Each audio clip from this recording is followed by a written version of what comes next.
The impulse to chase is primal. It feels like action, like determination, like you're fighting for what you want. But when someone has pulled away or made it clear they don't value you, that very chase becomes the problem. You're not proving your devotion. You're confirming your availability for poor treatment. Every text you send into the void, every time you analyze her social media for a sign, every mental rehearsal of a conversation you hope will make her see the light, it's all a form of chasing, and it has the opposite effect of what you intend. It doesn't make her see your worth. It obscures it. You become a constant, predictable feature in her landscape, someone who requires no effort to maintain. Why would anyone value what they get for free? The first and most critical step isn't about winning her back. It's about reclaiming yourself. This means you must consciously and deliberately stop pouring your energy into a vessel with a hole in the bottom. Pulling back isn't a manipulative tactic to make her miss you, though that can be a natural consequence. It is an act of radical self-preservation. It's you finally deciding that your time, your attention, and your emotional well-being are precious resources that must be invested wisely, not wasted on someone who isn't reciprocating. This looks like stopping the double texting, ending the casual checking in messages, and refusing to be her emotional placeholder when she's bored or lonely. It means when your finger itches to scroll through her photos, you put the phone down and pick up a book or go for a run instead. It's in these moments of choosing yourself over the chase that a profound shift begins. The silence you create by stepping back is uncomfortable, but it's fertile ground. It's in that quiet space that she is forced to notice your absence. She can no longer take for granted that you'll always be there, waiting in the wings. She has to sit with the reality of life without your presence, and that is where curiosity and eventually regret are born. But the true victory isn't her potential regret. It's the rediscovery of your own value. By stopping the chase, you are silently communicating to your own psyche that you are worth more than this. You are building self-respect through action, not just words. Every time you choose to focus on your own work, your health, or your friends, instead of fixating on her, you are depositing value back into your own account. You are building a man who is defined by his own pursuits, not by his pursuit of someone else. This process is the foundation upon which everything else is built. You cannot build a life that outshines the past if you are still living in it. You cannot become irreplaceable if you are constantly making yourself available. It all starts here, with the simple, difficult, and profoundly powerful decision to stop chasing and start valuing the one person you have full control over: yourself. The idea of building a new life can feel overwhelming, especially when your energy is sapped by heartache. You might picture a complete, dramatic overhaul, a new city, a new career, a new you, all happening overnight. But that's not how this works. The transformation that truly makes an impact, the kind that is both genuine and lasting, is built not on grand sweeping gestures, but on the quiet consistency of small, daily choices. It's the accumulation of these choices that compounds into a life so compelling, it silently outshines everything that came before. This isn't about fabricating a highlight reel to make her jealous. It's about authentically engaging with the world in a way that you find meaningful, so that whether she sees it or not becomes irrelevant to your own satisfaction. Start with the physical, because it's the most tangible. Your body is the instrument through which you experience the world. When you neglect it, you signal to yourself and others a lack of care. This isn't about achieving a sculpted physique for external validation. It's about the discipline of a morning workout, the intentionality of choosing nutritious food, the clarity that comes from a long walk. These actions rebuild a sense of agency. Each rep completed, each mile run is a small victory that whispers, "I am capable. I am in control of something." This physical reinvestment pays dividends in mental clarity, confidence, and energy, which then fuel every other area of your life. Next, reinvest in your purpose. What did you set aside while you were focused on the relationship? What dream felt too ambitious? What project seemed too time-consuming? Now is the moment to dust it off. Dive into your work with a new intensity, not just as a job, but as a craft to be mastered. Seek out a new skill, whether it's learning a language, how to code, or how to play an instrument. This dedicated focus does two things. It fills the time you might have spent ruminating with productive action, and it rebuilds your identity around your capabilities and achievements, not around a past connection. You become a man with missions and goals, and that is inherently attractive. Finally, most crucially, deepen your connections with the world and the people still in it. Strengthen your friendships. Be the one who plans the trip, who hosts the dinner, who actually listens when a friend is talking. Seek out new experiences that push you out of your comfort zone. Take that salsa class. Go on that hiking trip. Volunteer for a cause you care about. A rich life is a life of diverse experiences and strong social bonds. This creates a fullness that no single person can provide. When your happiness and social fulfillment are derived from a wide network of passions and people, you are no longer dependent on one person for your sense of worth or belonging. This process of building is your silent answer. It requires zero announcement. You aren't broadcasting your changes. You are too busy living them. And inevitably, this new reality will become visible. It might be through a mutual friend's casual comment or a glimpse on social media, but more importantly, it will be felt in the energy you now carry in. Energy of quiet purpose, of a man who is moving forward. She will be confronted with the undeniable evidence of a life thriving in her absence. The question, what is he up to, will be replaced with the realization he's become more. And the most powerful part, by the time that thought crosses her mind, you will be so invested in the exciting life you've built that her regret will be nothing more than a footnote in your new story. Letting go is the pivotal chapter where theory meets practice, where understanding what you must do collides with the immense difficulty of actually doing it. We often mistake letting go for a single event, the dramatic declaration of moving on.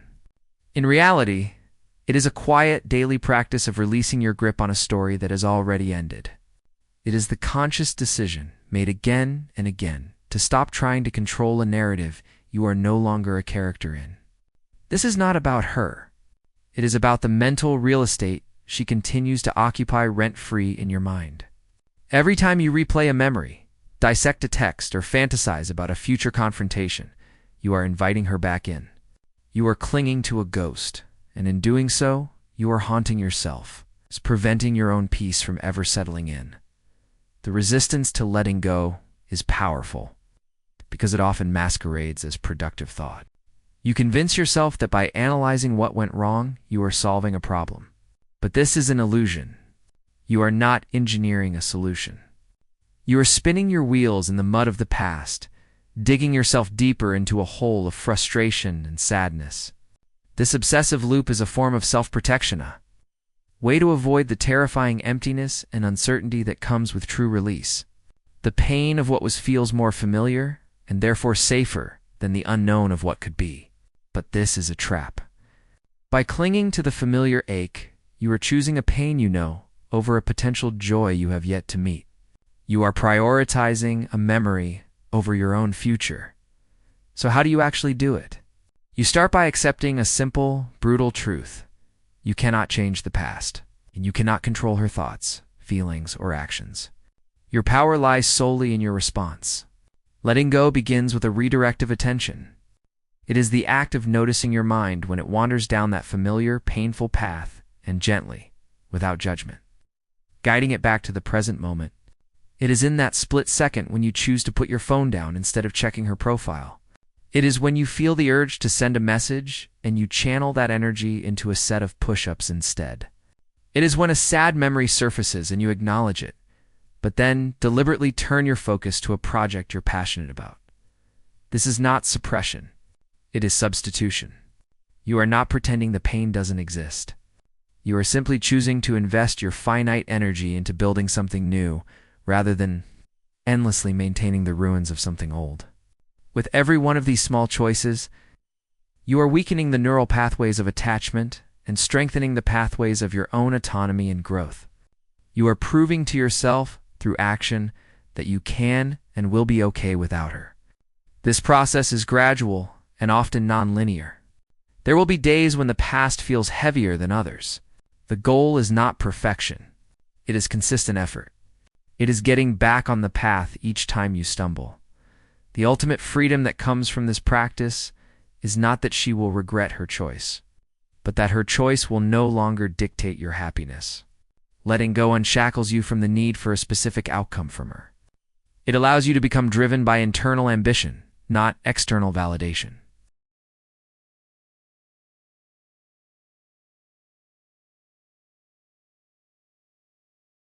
The man who has truly let go is not cold or indifferent. He is light and powerful because he is no longer weighed down by what he cannot control. He has made peace with the past, not because it was perfect, but because it brought him to this present moment, a moment he is now free to fill with his own purpose, on his own terms. Her regret becomes an insignificant echo from a chapter he has finally and firmly closed. The quest to become irreplaceable is often misunderstood. It is not about transforming into a different person or cultivating a list of impressive traits to display. True irreplaceability is an inside-out process. It is the natural result of a man who has done the work on himself, who has faced his own depths, and has emerged with a profound and unshakable understanding of his own value. This isn't a value dictated by his job title, his possessions, or who chooses to be with him. It is an intrinsic worth that comes from the integrity of his character and the purpose of his actions. This kind of man cannot be replaced because what he offers is not a series of interchangeable benefits, but the unique and powerful energy of his authentic self. This authenticity is the cornerstone. It means your actions are in alignment with your core values, not with what you think will win approval or provoke jealousy. A man of authenticity doesn't say he values health while neglecting his body. He doesn't preach loyalty while gossiping behind friends' backs. This congruence between belief and action creates a powerful and trustworthy presence. People know where they stand with him because he stands firmly in his own truth. He is the same person in private as he is in public, which is a rarity in a world often focused on perception over reality. This isn't about being perfect. It's about being principled. It's about having a moral and ethical compass that guides your decisions, especially when it's difficult or no one is watching. From this foundation of authenticity flows genuine confidence. This is not the loud, boastful confidence of insecurity, but the quiet, assured confidence of competence and self-respect. It is the confidence that allows you to listen more than you speak, to be comfortable with silence, and to admit when you are wrong. This man doesn't need to trumpet his achievements because his results speak for themselves. He doesn't seek validation because he validates himself through his own accomplishments and the respect he shows himself. This quiet assurance is magnetic. It communicates that you are at peace with who you are, and therefore you are not desperate for anyone else to complete you. You are a whole person, inviting another whole person to share in your journey, not a half person seeking your other half. This wholeness is what makes you irreplaceable. You become the man who is driven by a mission larger than any single relationship. Your primary relationship is with your purpose, your craft, your growth, your contribution to the world. A romantic partner is a wonderful complement to that life, but they are not the center of it. This is the critical shift. When a woman sees that she is participating in the exciting life you have built for yourself, rather than being the source of it, her entire perception changes. She is not being used to fill a void. She is being invited to share in an abundance. She recognizes that your value is not dependent on her presence, which means your attention, when given, is a genuine gift, not a desperate need. This is the man who is missed. Not because he was perfect, but because he was solid. Not because he promised the world, but because he was building his own. He offered the rare combination of strength and kindness, ambition and presence, purpose and passion. Losing him isn't like losing a replaceable accessory. It's like losing the foundation of something strong and real. She may find another partner, but she will not find the same unique combination of character, depth, and self-possessed purpose. She will not find the man you became, and that is the source of true, lasting regret, the realization that a one-of-a-kind presence is gone, not because he left, but because she let him go. The story you've been telling yourself since the separation is a powerful force. It likely stars you as the victim, wronged by a narrative you didn't choose, replaying a highlight reel of pain, betrayal, and loss on a loop. This story, while feeling true in the moment, is a cage. It keeps you anchored to a past moment, defining your present and future by a single event that you did not want. To truly step into your power, you must do the most audacious thing a man can do. You must fire the author of that old story and take up the pen yourself. This chapter is not about healing from the past.